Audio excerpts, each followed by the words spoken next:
But what if that story could finally be rewritten? What if a nation known for gold and cocoa suddenly realized it was sitting on the building blocks of the future? And what if, this time, it decided that wealth should stay home? This is what's happening in Ghana right now. The country is at a crossroads, where huge discoveries of critical minerals have sparked a bold, new strategy. You know when they say that God lives in Ghana? You know when they say God lives in Ghana, everyone hear us saying God lives in Ghana, God lives in Ghana. Scratch that. Let me tell you something. Ghanaian men are actual gods. Brothers are even overwhelmed. My Nigerian brothers are even overwhelmed by the fact that Ghana's government is going to create access for prison inmates to acquire university degrees. Did you hear me well? President Johndramanimahama is creating access for prison inmates to acquire university degrees whilst in prison.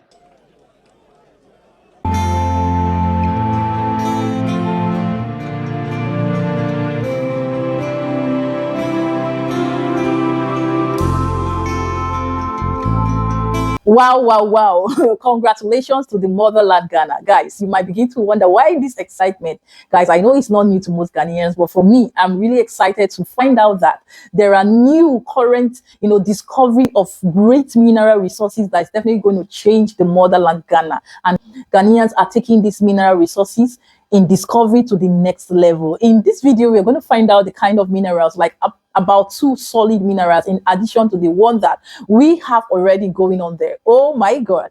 And guys, I've put together these videos and other reactions of foreigners to the motherland Ghana. Exactly, guys. And you don't want to miss out, right? So watch patiently to the end. Like, share, and stay subscribed. And do let me know your thoughts, your input, your opinion down there in the comments. And give this video a huge and a massive thumbs up. Let's watch this video together and we'll come back and share our thoughts, more reactions at the end of this video. Now let's go.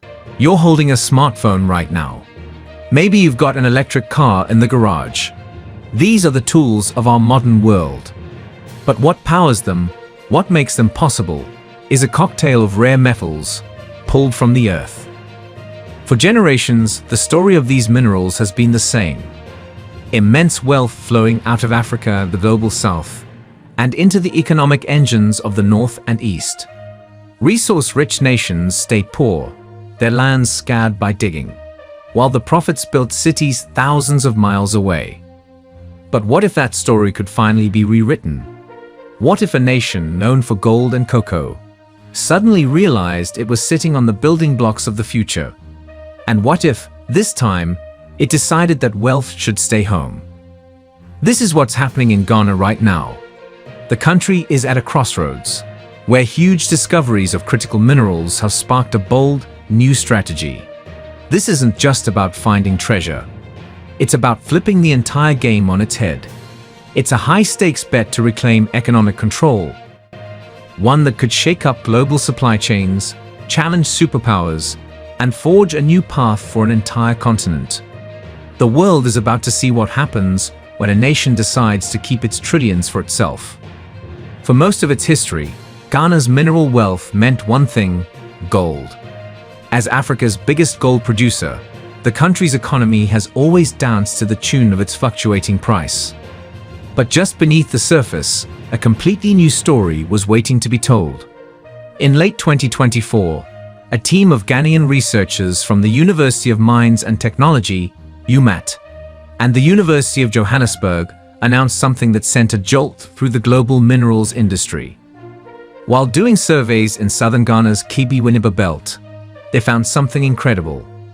Tucked away in igneous rocks called pegmatites, they identified huge quantities of a metal so vital to technology, it's named after a figure from Greek myth, Tantalum. So what is tantalum? Well, it's one of the unsung heroes of our time. It's a shiny, silvery metal that's incredibly resistant to corrosion and heat. Its most important job is making high-performance capacitors, tiny components that are absolutely essential for managing power in everything from iPhones and laptops to the complex electronics in jet engines and medical equipment. And as the world shifts to green energy, tantalum is more important than ever. It's a key ingredient that helps solar panels, wind turbines, and electric vehicles work. The discovery at the Biwad's Mount Code site wasn't just some minor deposit. The research, led by Dr. Emmanuel Danoba Sankari of UMAT, described vast, tantalum-rich rocks, pointing to a resource with massive economic potential. The researchers noted that if these deposits were mined, they could dramatically boost Ghana's income and help power the global energy transition. This find alone was enough to change the conversation about Ghana's future. But the story didn't end there. Hundreds of kilometers away, in the Oti region, another state-led exploration was happening. The Ghana Integrated Iron and Steel Development Corporation, GISTEC, was drilling for iron ore, a key part of the country's industrial plans. But during their work in the Jamru mountain range, they hit something they weren't even looking for. Sample after sample showed consistent traces of another, even more strategic battery metal, nickel. In some spots, the nickel concentrations were over 1%, a key threshold that's considered commercially viable and very attractive for mining. Nickel is the powerhouse of the EV revolution. It's a primary component in the cathodes of lithium-ion batteries, and it's what determines how far an electric car can go on a single charge.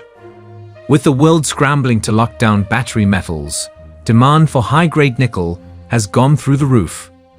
The CEO of GISTEC, William Okofudate, immediately understood how big this accidental discovery was. He stated publicly that they wouldn't just let an investor come in for iron ore and then walk away with the nickel as a surprise bonus.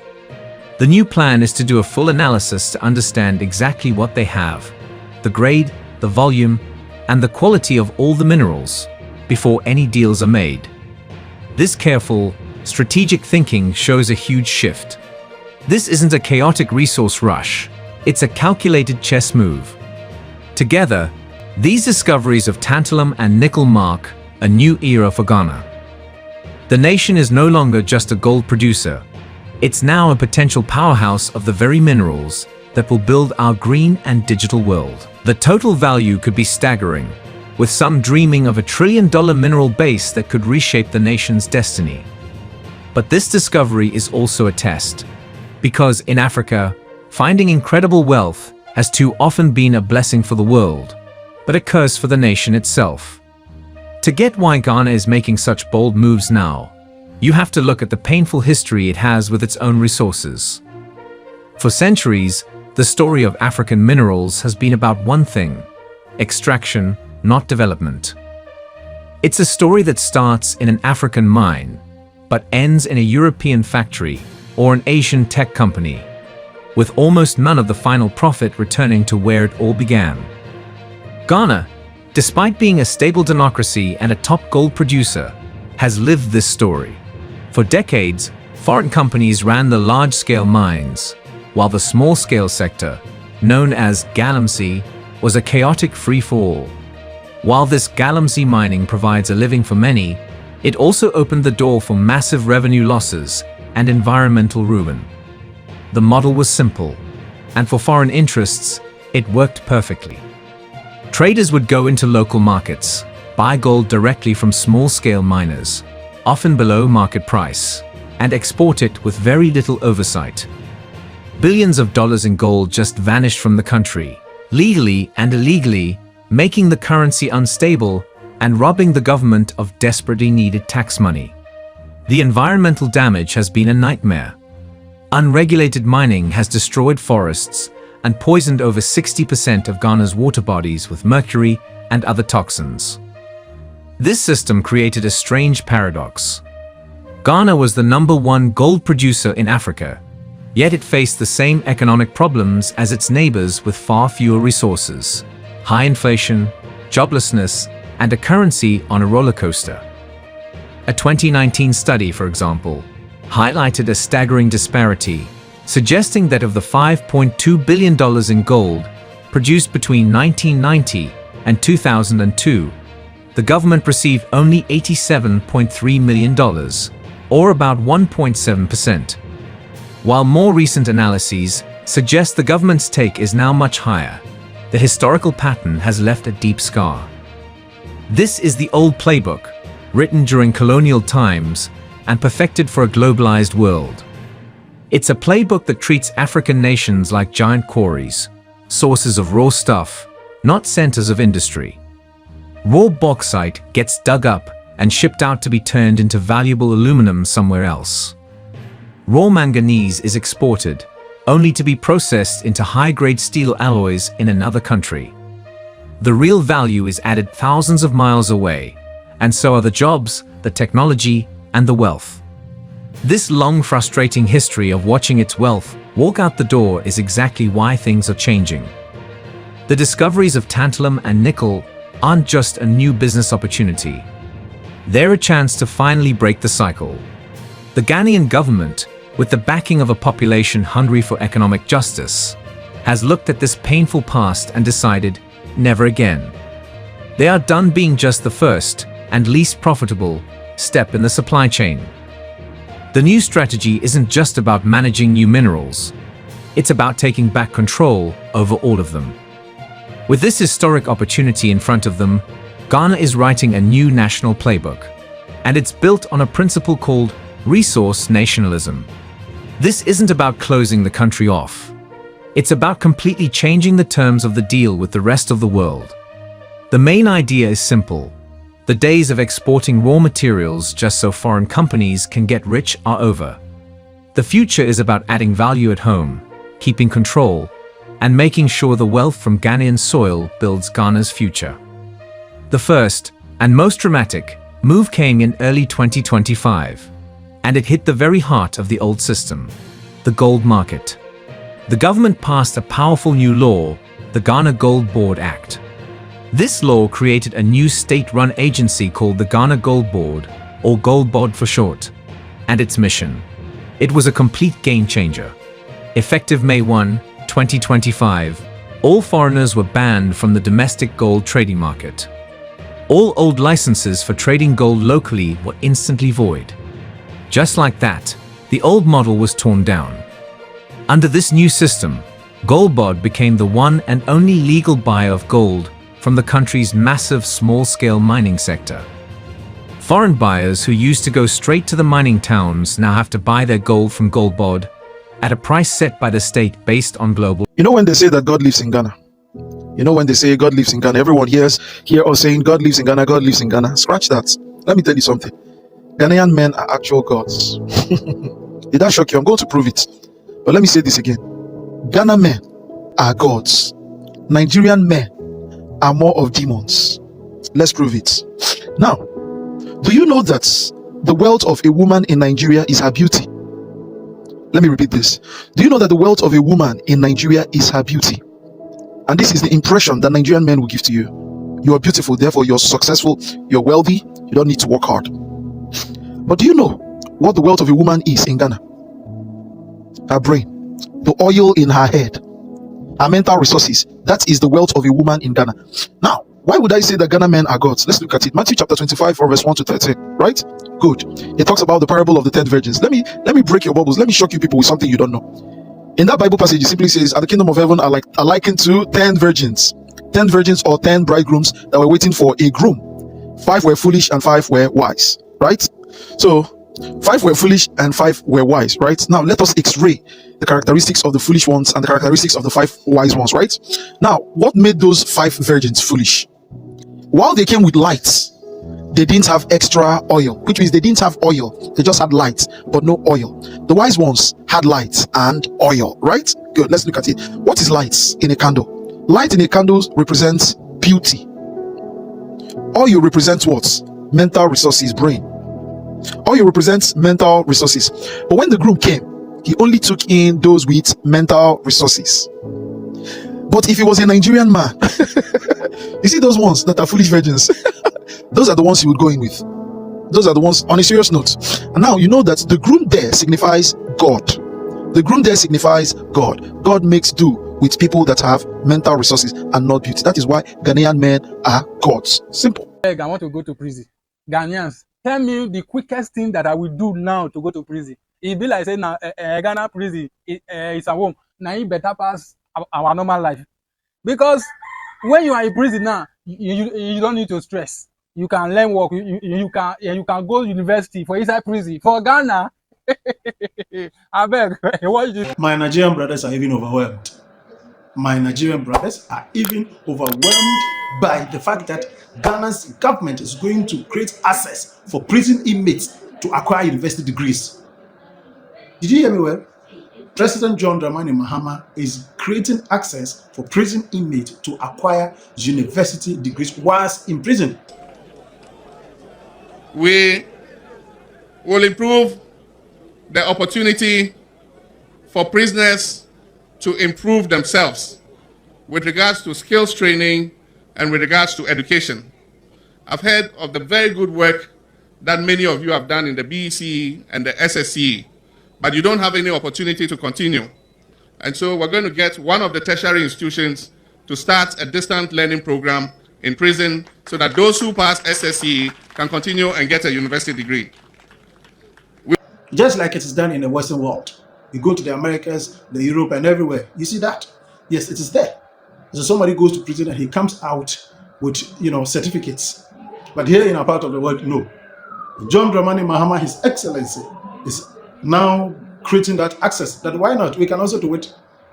So creating that access so that, because we have intelligent guys in the cells, there are a whole lot of issues that people, can land themselves in prisons. Seriously, you don't know what can even land you there. And you can see from President Johndramanimahama, he mentioned that prison is there for everybody, because anybody at any point in time, anything can happen that can land you there. It doesn't mean that you are guilty. So it's a serious thing that needs commendation. And then again, he's going to even expand the prison size, not with the hope of, taking in more inmates, but with the hope of easing the congestion in the prison world. Indeed, it is often said that prison exists for all of us because you don't know what you will do that will end you up here.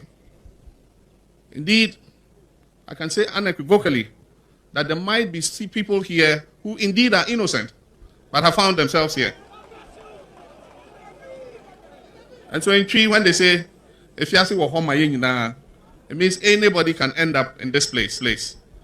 And that is why we need to remember that inmates of the prisons also have rights and deserve to live in better conditions than I have come to see today. Last Tuesday, at the invitation of the Prisons Council and the command of the Ghana Prison Service, we launched a project called Project Ifiase. I'm sure you would have heard about it.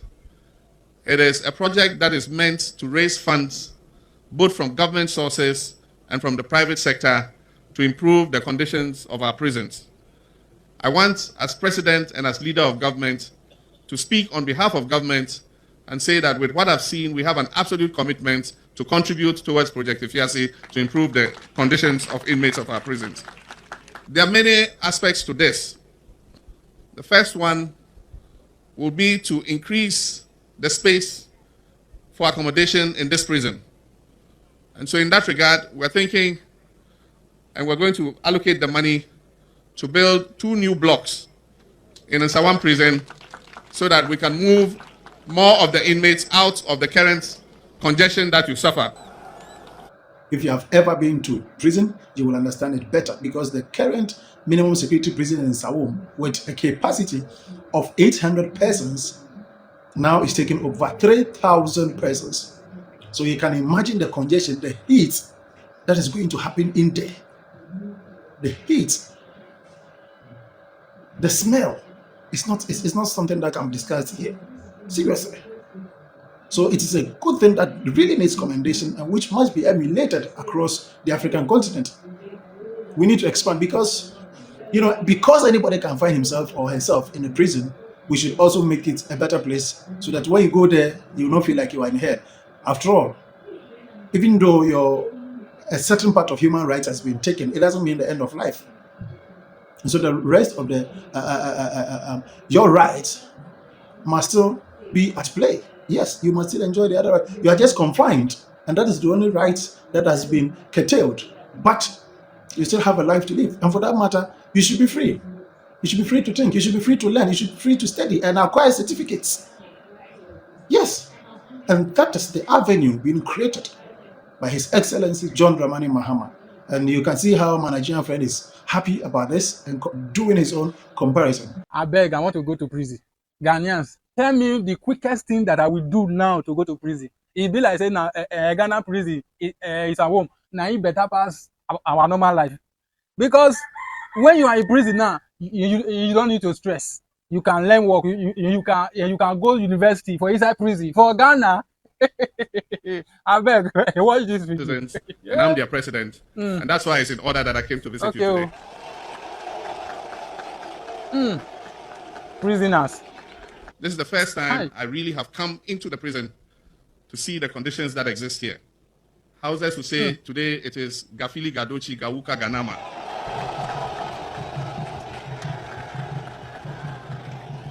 Prisoners are our citizens. And even though one of their rights may have been curtailed, that is the freedom of movement. I think whatever that this is lacking, it should also be emulated. And I believe in all the, other prisons in the country, there's going to be that expansion to ease the congestion in the prison, because anytime there's a breakout of disease, it's going to be worse. Guys, to be sincere, all my life as a Nigerian, I have never seen where a president from Nigeria, do your research, actually came up with this initiative for prisoners in Ghana, like trying to make them useful, despite the fact that they have been convicted and confined to a certain environment as the prison.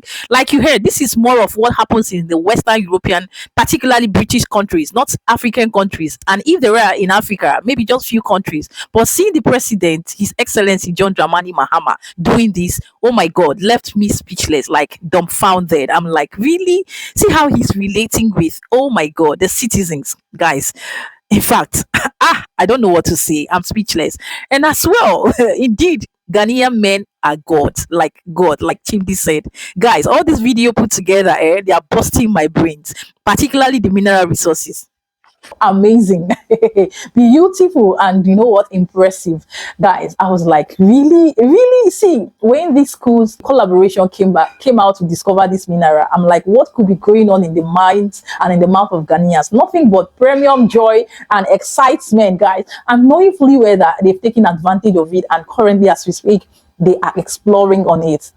Is the highlight for me. And guys, we've seen other reactions from foreigners, in-depth exposition, experience, and explanation. Now, over to you. What are your thoughts, your opinions? See, I don't want to be the only one always talking. I just want you to share your thoughts, opinion, your input down there in the comment section. And I would say personally, a massive congratulations to the motherland Ghana. The motherland Ghana is blessed. Like, guys, this is a proof and evidence that the land of Ghana is rich, is blessed, is filled with so much resources that today, as we speak, Ghanaians are taking advantage of that in every facet, every form. They don't want to take chances again. Yes, enough of external invaders coming to steal from the motherland Ghana. They have protected their boundaries and they are strong and keen on it, and they are utilizing it to the barest maximum. That's the most interesting part of this video for me. More shoes to Ghana and more increment to Ghana. God bless Ghana. God bless the motherland Ghana, and make our nation great and strong. Guys, let me know your thought, like I said, down there in the comment section. Share. Even our enemies need to know what is going on. And if you stumbled here, it's your first time, please don't make it your last. Okay? Join this amiable family by hitting on the subscription button, like I said. And with this, I will say we've come to the end of this episode. Keeping it real, happy, safe, and blessed. Until I will see you in my next one. Ciao, ciao.